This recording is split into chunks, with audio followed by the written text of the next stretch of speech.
Why do you do DUI? As a prosecuting attorney, when I did the prosecuting attorney's job, I saw that DUI was treated very differently.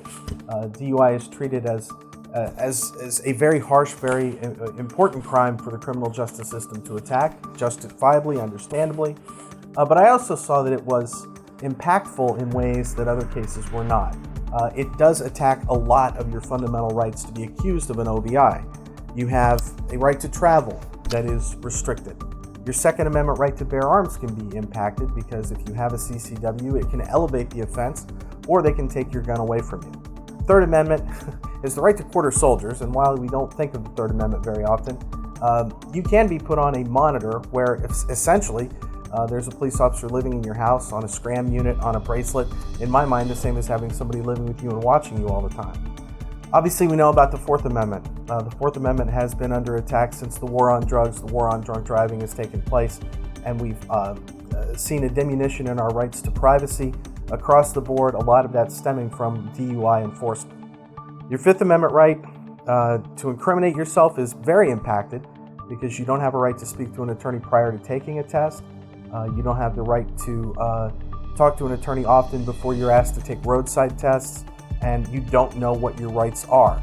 Your Sixth Amendment right is impacted because in many places the right to a jury trial is annulled, and under the best of circumstances here in Ohio, you're going to have no jury trial 95 to 98% of the time, according to the most recent statistics. Your Eighth Amendment, this is a pet project of mine because I really believe that DUI does not have a proportional response. Many people's careers are taken away. Many people who lose their license right away are impacted far greater than any other punishment that they'll ever have, and this is all before they're found guilty. So while we have an Eighth Amendment that says that a punishment should be in proportion to the crime, a lot of times in DUI that's not the case.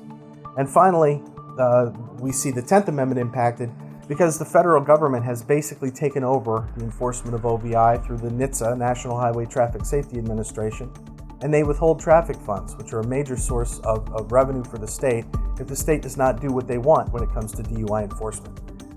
In addition to that, I've seen that DUI was a major impact on most of the bad things that have come out of the criminal justice system in the last 20 years. Mass incarceration, mandatory incarceration, forced blood draws, catheterizations, largely the militarization of the police force, policing for profit, which is the idea that the police are there to create revenues for the state, either in the forms of checkpoints, grant-funded patrols, other things where the police officers are not out to do anything other than fulfill the grant's requirements, which is arrest people for OVI. And finally, there's checkpoints, which I will address later, but these checkpoints are, in my opinion, un-American and something that we need to understand are ineffective and are quite expensive. Hi, this is Charlie at DaytonDUI. Thanks for watching these videos, and please give me a call at 937-318-1384 or 937-776-2671 if you're in an emergency. You can always go to DaytonDUI.com. We've worked hard on it, and we hope it's a good resource for you. Again, thanks for watching these videos.